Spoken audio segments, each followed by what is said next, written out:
ನಮಸ್ಕಾರ, ಹೇಗಿದ್ರೆ ನೀವೆಲ್ಲರೂ. ನಾನು ಸುಬ್ರಹ್ಮಣ್ಯ ಎಸ್ ಹಂಡಿಗೆ. ಬಂಧುಗಳೇ, ಧರ್ಮಸ್ಥಳ ಪ್ರಕರಣಕ್ಕೆ ಸಂಬಂಧಪಟ್ಟ ಹಾಗೆ ಸಾಕಷ್ಟು ಬೆಳವಣಿಗೆ ಆಗ್ತಾ ಇದೆ. ಅಂತಿಮ ವರದಿ ಬರುವವರೆಗೆ ಯಾವುದೇ ಸುದ್ದಿ ಬಂದರೂ ಕೂಡ ಎಲ್ಲವೂ ಊಹಾಪೋಹ, ಅಂತ್ಯಕಂತೆ ಅಷ್ಟೇ. SIT ಅಧಿಕಾರಿಗಳು ಯಾವ ಆಂಗಲ್ ಅಲ್ಲಿ ತನಿಖೆ ಮಾಡ್ತಿದ್ದಾರೆ ಎನ್ನುವಂತ ಸ್ಪಷ್ಟತೆ ಯಾರಿಗೂ ಕೂಡ ಇಲ್ಲ. ಯಾಕಂದ್ರೆ ದಿನಕ್ಕೊಂದು ರೀತಿಯಾದಂತಹ ಸುಳಿವು ಸಿಗಬಹುದು, ದಿನಕ್ಕೊಂದು ರೀತಿಯಾಗಿ ಅವರ ಒಳಗಡೆ ಒಂದಷ್ಟು ಬೆಳವಣಿಗೆ ಆಗಬಹುದು. ಹೀಗಾಗಿ ಆ ದಿಕ್ಕಿನಲ್ಲಿ ತನಿಖೆ ಸಾಗಿ ಅದು ಯಾವ ಹಂತಕ್ಕೆ ಹೋಗಿ ತಲುಪುತ್ತೆ ನಾವೆಲ್ಲರೂ ಕೂಡ ಕಾದು ನೋಡಬೇಕಾಗಿದೆ. ಹೀಗಾಗಿ ನಮ್ಮ ಕಣ್ಣಿಗೆ ಏನು ಕಾಣುತ್ತೆ, ಬಹಿರಂಗವಾಗಿ ಏನು ಬೆಳವಣಿಗೆ ಆಗ್ತಾ ಇದೆ ಅದನ್ನಷ್ಟೇ ಜನರ ಮುಂದೆ ಇಡೋದಿಕ್ಕೆ ಸಾಧ್ಯ. ಆ ರೀತಿಯಾದಂಥ ಏನೆಲ್ಲ ಬೆಳವಣಿಗೆ ಆಗ್ತಾ ಇದೆ ಅದರ ಒಂದಷ್ಟು ವಿವರವನ್ನ ಇದೀಗ ಈ ವಿಡಿಯೋದಲ್ಲಿ ಗಮನಿಸ್ತಾ ಹೋಗೋಣ. ಬಂಧುಗಳು, ಇದರ ನಡುವೆ ಒಂದು ಪ್ರಮುಖ ಬೆಳವಣಿಗೆ ಆಗಿತ್ತು. ಅದು ಸೌಜನ್ಯ ಪರ ಹೋರಾಟಗಾರರಾಗಿರುವಂತಹ ಮಹೇಶ್ ಶೆಟ್ಟಿ ತಿಮ್ರೋಡಿ ಅವರಿಗೆ ಸಂಬಂಧಪಟ್ಟ ಹಾಗೆ AC ಆಗಿರುವಂತಹ ಸ್ಟೆಲ್ಲಾ ವರ್ಗೀಸ್ 18ನೇ ತಾರೀಕು ಒಂದು ಆದೇಶವನ್ನ ಹೊರಡಿಸಿದ್ರು. ಗಡಿಪಾರು ಆದೇಶ. 1 ವರ್ಷದವರೆಗೆ ರಾಯಚೂರಿನ ಮಾನ್ವಿಗೆ ಗಡಿಪಾರು ಆಗಬೇಕು ದಕ್ಷಿಣ ಕನ್ನಡ ಜಿಲ್ಲೆಯಿಂದ ಎನ್ನುವಂತ ಆದೇಶವನ್ನ ಹೊರಡಿಸಲಾಗಿತ್ತು. ಅದಕ್ಕೆ ಸಂಬಂಧಪಟ್ಟ ಹಾಗೆ ನಾನಾ ರೀತಿಯಲ್ಲಿ ಚರ್ಚೆ ಎಲ್ಲವೂ ಕೂಡ ಆಗ್ತಾ ಇತ್ತು. ಅವರು ಇಂಥದೊಂದು ಆದೇಶವನ್ನ ಹೊರಡಿಸುವ ಸಂದರ್ಭದಲ್ಲಿ ಕೊಟ್ಟಂತ ಕಾರಣ ಅಂದ್ರೆ ಇವ್ರ ವಿರುದ್ಧ ಸಾಕಷ್ಟು ಗಂಭೀರ ಪ್ರಕರಣಗಳಿದ್ದಾವೆ, 32 ಪ್ರಕರಣಗಳಿದ್ದಾವೆ, ಹೀಗಾಗಿ ಅವ್ರನ್ನ ಗಡಿಪಾರು ಮಾಡ್ತಿದ್ದೇವೆ ಎನ್ನುವ ರೀತಿಯಲ್ಲಿ ಅವರು ತಮ್ಮ ಆದೇಶಕ್ಕೆ ಸಮರ್ಥನೆಯನ್ನ ಮಾಡಿಕೊಂಡಿದ್ರು. ಅದರ ಬೆನ್ನಲ್ಲೇ ತಿಮ್ರೋಡಿ ಅವರಿಗೆ ಕೋರ್ಟ್ ಮೊರೆ ಹೋಗೋದಕ್ಕೂ ಕೂಡ ಕಾನೂನು ರೀತಿಯಲ್ಲಿ ಅವಕಾಶ ಇತ್ತು. ಆ ಅವಕಾಶವನ್ನ ಬಳಸಿಕೊಂಡು ಹೈಕೋರ್ಟ್ ಮೊರೆ ಹೋಗಲಾಗಿತ್ತು. ಹೈಕೋರ್ಟ್ನಲ್ಲಿ ಒಂದಷ್ಟು ವಿಚಾರವನ್ನ ಪ್ರಸ್ತಾಪ ಮಾಡಲಾಗಿತ್ತು. ಪ್ರಮುಖವಾಗಿ ಗಡಿಪಾರು ಆದೇಶವನ್ನ ಹೊರಡಿಸಿರುವುದು ಕಾನೂನು ಬಾಹಿರವಾಗಿದೆ ಎನ್ನುವ ರೀತಿಯಲ್ಲಿ. ಕಾನೂನು ಬಾಹಿರ ಯಾಕಂದ್ರೆ ಆಫ್ ಮರ್ಡರ್ ಕೇಸ್ ಆಗಲಿ, ಮರ್ಡರ್ ಕೇಸ್ ಆಗಲಿ, ಅಥವಾ ತೀರಾ ಗಂಭೀರವಾದಂತಹ ಪ್ರಕರಣಗಳಾಗ್ಲಿ ಅಂಥದ್ದೇನು ಕೂಡ ಇರಲಿಲ್ಲ. ಇದು ಕೇವಲ ಪ್ರಚೋದನಕಾರಿ ಭಾಷಣಕ್ಕೆ ಸಂಬಂಧಪಟ್ಟ ಹಾಗೆ, ಅಥವಾ ಹಿಂದಿನ ಒಂದಷ್ಟು ಹಿಂದುತ್ವ ಹೋರಾಟಗಳಿಗೆ ಸಂಬಂಧಪಟ್ಟ ಹಾಗೆ ಸೌಜನ್ಯ ಹೋರಾಟಕ್ಕೆ ಸಂಬಂಧಪಟ್ಟ ಹಾಗೆ ಪೊಲೀಸರು ದಾಖಲಿಸಿಕೊಂಡಿರುವಂತಹ ಒಂದಷ್ಟು ಸುಮೋಟೋ ಕೇಸ್ಗಳು, ಈ ರೀತಿಯಾದಂತಹ ಪ್ರಕರಣಗಳಿದೆಯೇ ಹೊರತಾಗಿ ಬೇರೆ ಆಫ್ ಮರ್ಡರ್ ಈ ರೀತಿಯಾದಂತಹ ಗಂಭೀರ ಪ್ರಕರಣಗಳಿಲ್ಲ. ಹೀಗಾಗಿ ನನ್ನನ್ನ ಗಡಿಪಾರು ಮಾಡಿ ಆದೇಶ ಹೊರಡಿಸಿರೋದು ಕಾನೂನು ಬಾಹಿರ ಎನ್ನುವಂತ ವಾದ. ಅದೇ ರೀತಿಯಾಗಿ ಏಕಪಕ್ಷೀಯವಾಗಿ ಕ್ರಮವನ್ನು ತೆಗೆದುಕೊಳ್ಳಲಾಗಿದೆ, ನನ್ನ ಅಹವಾಲನ್ನ ಆಲಿಸದೆ ಏಕಾಏಕಿಯಾಗಿ ಆದೇಶವನ್ನ ಹೊರಡಿಸಲಾಗಿದೆ ಎನ್ನುವಂತ ವಾದವನ್ನು ಕೂಡ ಮುಂದಿಟ್ಟಿದ್ರು. ಅಂದ್ರೆ ನನಗೂ ಕೂಡ ವಾದವನ್ನ ಮಂಡಿಸೋದಿಕ್ಕೆ ಅಥವಾ ನನ್ನನ್ನು ನಾನು ಸಮರ್ಥನೆ ಮಾಡ್ಕೊಳ್ಳೋದಕ್ಕೆ ಅವಕಾಶವನ್ನ ಮಾಡಿಕೊಡ್ಬೇಕಿತ್ತು. ಆದ್ರೆ ಅಂತಹ ಅವಕಾಶವನ್ನ ಮಾಡಿಕೊಟ್ಟಿಲ್ಲ. ಅದರ ಬದಲಾಗಿ ಅವರಾಗಿ ನಿರ್ಧಾರವನ್ನ ತೆಗೆದುಕೊಂಡಿದ್ದಾರೆ.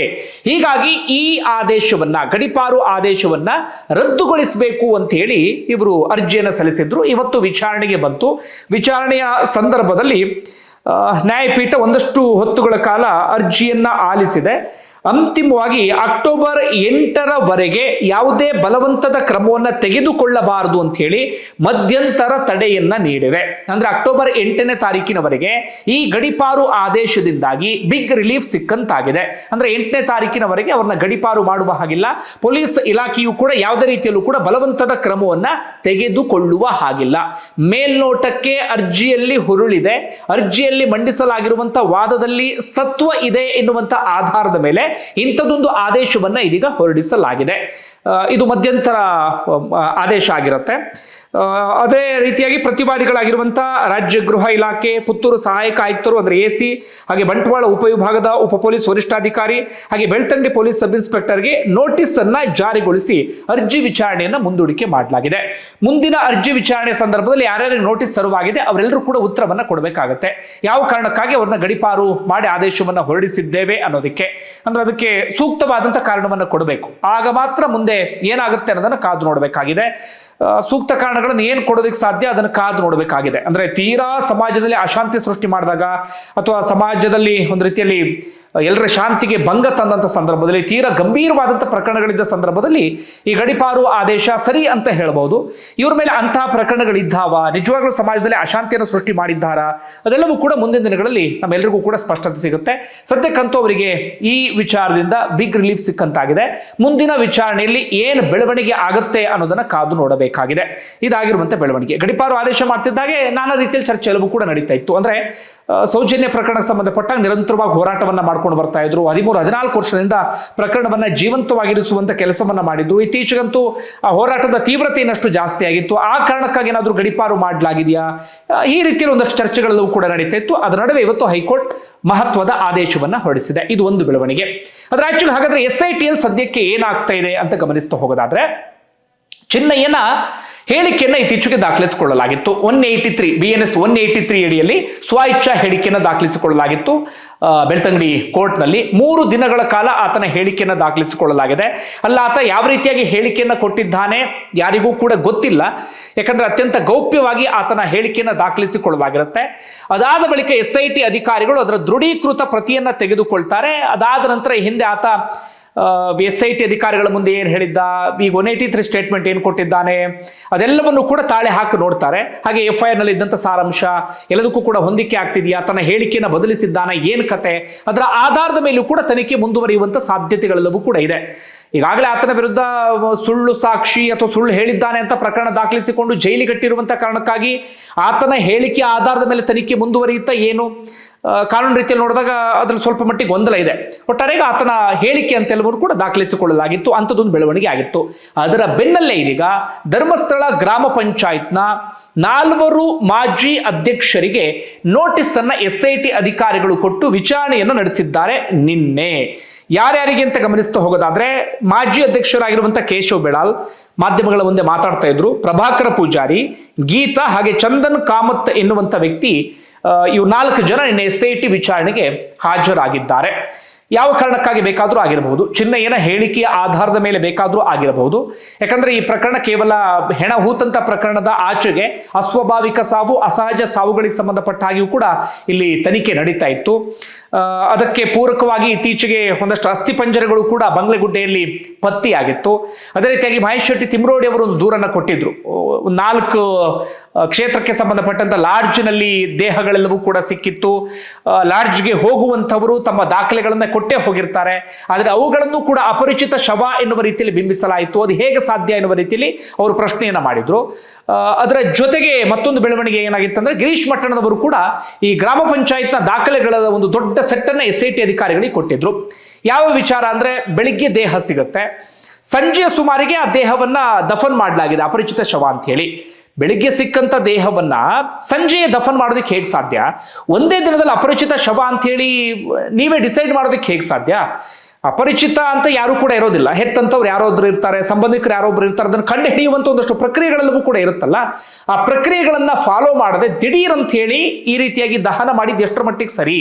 ಈ ರೀತಿಯ ಒಂದಷ್ಟು ಪ್ರಶ್ನೆಗಳನ್ನು ಕೂಡ ಅವರು ಆ ದಾಖಲೆಗಳನ್ನ SITಗೆ ಕೊಡೋದ್ರ ಮೂಲಕ ಮುಂದಿಟ್ಟಿದ್ರು. ಈ ಕಾರಣಕ್ಕಾಗಿ ಆ ಎಲ್ಲ ವಿಚಾರಗಳಿಗೆ ಸಂಬಂಧಪಟ್ಟ ಹಾಗೆ ಮಾಹಿತಿಯನ್ನ ಪಡೆಯುವಂತ ಉದ್ದೇಶದಿಂದ ಮಾಜಿ ಗ್ರಾಮ ಪಂಚಾಯತ್ನ ಅಧ್ಯಕ್ಷರುಗಳಿಗೆ ನೋಟಿಸ್ ಅನ್ನ ಸರ್ವ್ ಮಾಡಿರಬಹುದು, ಅಥವಾ ಬೇರೆ ಕಾರಣಗಳು ಕೂಡ ಇರಬಹುದು. ನಾನು ಆಗ್ಲೇ ಆರಂಭದಲ್ಲಿ ಹೇಳಿದ್ನಲ್ಲ, ಎಲ್ಲವೂ ಕೂಡ ಊಹಾಪೋಹ ಅಂತ್ಯಕಂತೆ ಅಷ್ಟೇ ಅನ್ಸ್ಕೊಳ್ಳುತ್ತೆ. ಯಾಕಂದ್ರೆ ಯಾರಿಗೂ ಕೂಡ ಖಚಿತವಾದಂತ ಮಾಹಿತಿ ಇಲ್ಲ, ಗೌಪ್ಯವಾಗಿ ತನಿಖೆ ನಡೀತಾ ಇದೆ. ನಮ್ಮ ಕಣ್ಣಿಗೆ ಕಾಣಿಸಿದ್ದೇನಪ್ಪ ಅಂದ್ರೆ, ಹೌದು ಆ 4 ಜನಕ್ಕೆ ನೋಟಿಸ್ ಕೊಟ್ಟಿದ್ರು, ಆ 4 ಜನರು ಕೂಡ ವಿಚಾರಣೆಗೆ ಹಾಜರಾಗಿದ್ರು ಎನ್ನುವಂತ ವಿಚಾರ. ಅದೊಂದು ಪ್ರಮುಖವಾದಂತ ಬೆಳವಣಿಗೆ ಆಗಿತ್ತು ಈ ಪ್ರಕರಣಕ್ಕೆ ಸಂಬಂಧಪಟ್ಟ ಹಾಗೆ. ಅದರ ಆಚೆಗೆ ಇವತ್ತು ಗೃಹ ಸಚಿವರಾಗಿರುವಂತಹ ಪರಮೇಶ್ವರ್ ಅವರು ಮಾತನಾಡಿದ್ದಾರೆ. ಇವತ್ತಿನ ಮಾತಿನಲ್ಲಿ ಏನು ತೀರಾ ಗಂಭೀರ ವಿಚಾರಗಳೇನಿರಲಿಲ್ಲ, ಶೀಘ್ರವಾಗಿ ತನಿಖೆಯನ್ನ ಮುಗಿಸೋದಿಕ್ಕೆ ನಾವು ಹೇಳಿದ್ದೇವೆ ಎನ್ನುವಂತ ಮಾತನ್ನು ಹೇಳಿದ್ರು. ಮಾಧ್ಯಮಗಳು ಮತ್ತೆ ಮತ್ತೆ ಪ್ರಶ್ನೆಯನ್ನ ಮಾಡಿದ್ರು, ಷಡ್ಯಂತ್ರ ಆಗಿದೆ, ಆದ್ರೂ ಯಾಕೆ ಹೋರಾಟಗಾರನ ಬಂಧಿಸ್ತಾ ಇಲ್ಲ ಅಂತ ಹೇಳಿ. ಅದಕ್ಕೆ ಪರಮೇಶ್ವರ್ ಹೇಳಿದ್ರು, ಹಾಗೆಲ್ಲ ಬಂಧಿಸೋಕೆ ಸಾಧ್ಯ ಆಗೋದಿಲ್ಲ, ಕಾನೂನು ಪ್ರಕಾರ ಏನ್ ತೀರ್ಮಾನ ತೆಗೆದುಕೊಳ್ಬೇಕು ಅದನ್ನು SIT ಅಧಿಕಾರಿಗಳು ತೆಗೆದುಕೊಳ್ತಾರೆ ಎನ್ನುವಂತ ಮಾತನ್ನು ಹೇಳಿದ್ರು. ಆದ್ರೆ ಮಾಧ್ಯಮದವರು ಮತ್ತೆ ಮತ್ತೆ ಪ್ರಶ್ನೆ ಮಾಡಿದ್ರೆ, ಯಾಕೆ ಬಂಧನ ಆಗಿಲ್ಲ ಎನ್ನುವ ರೀತಿಯಲ್ಲಿ ಅದ್ಯಾವುದಕ್ಕೂ ಕೂಡ ಗೃಹ ಸಚಿವರು ಇವತ್ತು ಉತ್ತರವನ್ನ ಕೊಟ್ಟಿಲ್ಲ. ಇದೊಂದು ಪ್ರಮುಖ ಬೆಳವಣಿಗೆ ಆಗಿದೆ. ಅದೇ ರೀತಿಯಾಗಿ FSL ರಿಪೋರ್ಟ್ ಇನ್ನು ಕೂಡ ಬಂದಿಲ್ಲ ಎನ್ನುವಂತ ಮಾತನ್ನು ಹೇಳಿದ್ರು. ಈ ಹಿಂದಿನ ಒಂದಷ್ಟು ಸಾಯಿಲ್ ಟೆಸ್ಟ್ ಕಳಿಸ್ಕೊಡಲಾಗಿತ್ತು, ಅಲ್ಲೇನಾದ್ರೂ ಮೂಳೆಗೆ ಸಂಬಂಧಪಟ್ಟ ಅಂಶಗಳು ಇದೆಯಾ ಅಂತ ಪತ್ತೆ ಹಚ್ಚೋದು ಕಳಿಸ್ಕೊಡಲಾಗಿತ್ತು. ಹಿಂದೆ ಸಿಕ್ಕಂತ 2 ಅಸ್ಥಿಪಂಜರಗಳನ್ನು ಕೂಡ ಕಳಿಸ್ಕೊಡಲಾಗಿತ್ತು. ಆತ ತಂದಂತ ಒಂದು ತಲೆಬುರುಡೆ, ಅದೇ ರೀತಿಯಾಗಿ ಮತ್ತೊಂದು 7-8 ಅಸ್ಥಿಪಂಜರಲ್ಲಿ ಸಿಕ್ಕಿದ್ವಲ್ಲ ಅದೆಲ್ಲವನ್ನು ಕೂಡ ಕಳಿಸ್ಕೊಡಲಾಗಿತ್ತು. ಆ FSL ರಿಪೋರ್ಟ್ ಕೊಡುಗಳು ಕೂಡ ಬಂದಿಲ್ಲ ಎನ್ನುವಂತ ಸ್ಪಷ್ಟನೆಯನ್ನ ಡಾಕ್ಟರ್ ಜಿ ಪರಮೇಶ್ವರ್ ಅವರು ಈ ಸಂದರ್ಭದಲ್ಲಿ ಕೊಟ್ಟರು. ಅದರ ಆಚೆಗೆ SIT ತನಿಖೆಯ ಮತ್ತೊಂದು ವಿಚಾರ ಇದೀಗ ಚರ್ಚೆ ಆಗ್ತಾ ಇದೆ. ಅದೇನಪ್ಪ ಅಂದ್ರೆ, ಈ ಚಿನ್ನಯ್ಯ ಎನ್ನುವಂತಹ ವ್ಯಕ್ತಿ, ಆತನ ಸರಣಿ ವಿಡಿಯೋಗಳನ್ನ ನೀವು ಗಮನಿಸ್ತಾ ಇರಬಹುದು, ರಿಲೀಸ್ ಆಗ್ತಾ ಇದ್ದಾವೆ. ಆತ ಆರಂಭದಲ್ಲಿ ಮಾತನಾಡಿದಂತ ವಿಡಿಯೋಗಳು. ಆ ವಿಡಿಯೋಗಳನ್ನು ನೋಡುವಾಗ ಆತ ಅಂದ್ರೆ ಆತನ ಬಾಯಲ್ಲಿ ಯಾರೋ ಸುಳ್ಳು ಹೇಳಿಸ್ತಿದ್ದಾರೆ, ಬಲವಂತವಾಗಿ ಹೇಳಿಸ್ತಿದ್ದಾರೆ, ಹೆದರಿಸಿದ್ದಾರೆ, ಬೆದರಿಸಿದ್ದಾರೆ ಅಂತ ಎಲ್ಲೂ ಕೂಡ ಅನಿಸ್ತಾ ಇಲ್ಲ. ಕೂಲ್ ಅಂಡ್ ಕಾಮ್ ಆಗಿ ಆರಾಮಾಗಿ ಆತ ಹೇಳ್ಕೊಂಡು ಹೋದ ರೀತಿಯಲ್ಲಿ ಕಾಣಿಸ್ತಾ ಇದೆ. ಅಲ್ಲಿ ಆತ ಸಾಕಷ್ಟು ವಿಚಾರಗಳನ್ನು ಪ್ರಸ್ತಾಪ ಮಾಡಿದ್ದಾನೆ. ಯಾವ ವಿಚಾರ ಅಂದ್ರೆ, FIR ಕಾಪಿಯಲ್ಲಿ ಏನಿತ್ತೋ ಅಥವಾ 164 ಸ್ಟೇಟ್ಮೆಂಟ್ ಕೂಡ ಹೆಚ್ಚು ಕಡಿಮೆ ಅದೇ ರೀತಿಯಾಗಿ ಕೊಟ್ಟಿರುವಂತ ಸಾಧ್ಯತೆ ಇದೆ. ಹೀಗಾಗಿ ಅಲ್ಲಿ ಏನಿದೆಯೋ ಅದೇ ರೀತಿಯಾಗಿ ಆತ ಹೇಳಿಕೆಯನ್ನು ಕೊಟ್ಟಿದ್ದಾನೆ. ಈ ರೀತಿಯಾಗಿ ಹೇಳಿಕೆಯನ್ನ ಕೊಟ್ಟಂತ ಚಿನ್ನಯ್ಯ ಇದ್ದಕ್ಕಿದ್ದ ಹಾಗೆ SIT ಅಧಿಕಾರಿಗಳ ಮುಂದೆ ಉಲ್ಟಾ ಹೊಡೆದಿದ್ದಾಕೆ, ಗೊಂದಲಕಾರಿ ಹೇಳಿಕೆಯನ್ನ ಕೊಟ್ಟಿದ್ದಾಕೆ, ಇದು ಎಲ್ರಿಗೂ ಕೂಡ ಇರುವಂತ ಅನುಮಾನ.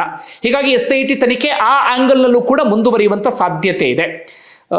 ಅಂದ್ರೆ ಆರಂಭದಲ್ಲಿ ಆತ ಹೇಳಿದ ಸುಳ್ಳ, ಆರಂಭದಲ್ಲಿ ಆತ ಆಡಿದ್ದ ನಾಟಕನ, ಆತ ಹೋರಾಟಗಾರನೇ ದಿಕ್ತಪ್ಪಿಸುವಂತ ಕೆಲಸವನ್ನ ಮಾಡಿದ್ನ, ಯಾವ ಕಾರಣಕ್ಕಾಗಿ ಹಾಗೆ ಸುಳ್ಳು ಹೇಳಿದ್ರೆ ಯಾವ ಕಾರಣಕ್ಕಾಗಿ ಆತ ಹೇಳಿರ್ತಾನೆ, ಆತನ ಸ್ವಾರ್ಥ ಸಾಧನೆಯ ಅಥವಾ ಇನ್ನೇನು ಕಾರಣ ಇಲ್ಲ, ಆತ ಆರಂಭದಲ್ಲಿ ಸತ್ಯ ಹೇಳಿ ಅದಾದ ಬಳಿಕ ಉಲ್ಟಾ ಹೊಡೆದಿದ್ರೆ ಉಲ್ಟಾ ಹೊಡೆದಿದ್ ಯಾಕೆ, ಯಾರಾದ್ರೂ ಉಲ್ಟಾ ಹೊಡೆಯುವ ರೀತಿಯಲ್ಲಿ ಮಾಡಿದ್ರ, ಆತನಿಗೆ ಮಧ್ಯದಲ್ಲಿ ಏನಾದ್ರೂ ಹೆದರಿಸುವಂತ ಕೆಲಸ ಬೆದರಿಸುವಂತ ಕೆಲಸ ಏನಾದ್ರೂ ಆಯ್ತಾ, SIT ಒಳಗಡೆಯೇ ಏನಾದ್ರೂ ಆಯ್ತಾ, ಆ ಆಂಗಲ್ ನಲ್ಲೂ ಕೂಡ ತನಿಖೆ ಮುಂದುವರಿಯುತ್ತೆ. ಯಾಕಂದ್ರೆ SIT ಅಧಿಕಾರಿಗಳ ವಿರುದ್ಧವೂ ಕೂಡ ಒಂದಷ್ಟು ದೂರುಗಳು ದಾಖಲಾಗ್ತಾ ಇದ್ದಾವೆ.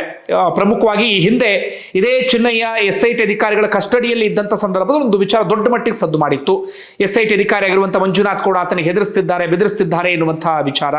ಅದಾದ ಬಳಿಕ ಇತ್ತೀಚೆಗೆ ಸೌಜನ್ಯ ಕಿಡ್ನಾಪ್ ಪ್ರಕರಣಕ್ಕೆ ಸಂಬಂಧಪಟ್ಟ ಹಾಗೆ ಮಂಡ್ಯ ಮೂಲದ ಮಹಿಳೆಯೊಬ್ಬರು ಮುಂದೆ ಬಂದಿದ್ರಲ್ಲ, ನಾವು ನೋಡಿದ್ದೆ ಎನ್ನುವ ರೀತಿಯಲ್ಲಿ ಅವರು ವಿಚಾರಣೆಗೆ ಹೋದ ಸಂದರ್ಭದಲ್ಲೂ ಕೂಡ SIT ಅಧಿಕಾರಿಗಳು ಮಂಜುನಾಥ್ ಗೌಡ ಹಾಗೆ ಸುಹಾಸ್ ಅನ್ನುವಂಥವರು ನನಗೆ ಬೆದರಿಕೆ ಹಾಕಿದ್ದಾರೆ, ಹೆದರಿಸಿದ್ದಾರೆ, ನನ್ನ ನಿಂದಿಸಿದ್ದಾರೆ ಎನ್ನುವ ರೀತಿಯಲ್ಲಿ ಅವರು ಈಗಾಗಲೇ CMಗೆ ಪತ್ರವನ್ನು ಬರೆದಿದ್ರು. ಹೀಗಾಗಿ ಎಲ್ಲ ಆಂಗಲ್ಗಳಲ್ಲೂ ಕೂಡ ತನಿಖೆ ಮುಂದುವರಿಯುವಂತ ಸಾಧ್ಯತೆ ಇದೆ. ನೋಡ ಎಲ್ಲಿವರೆಗೂ ಹೋಗಿ ತಲುಪುತ್ತೆ ಅಂತ ಹೇಳಿ.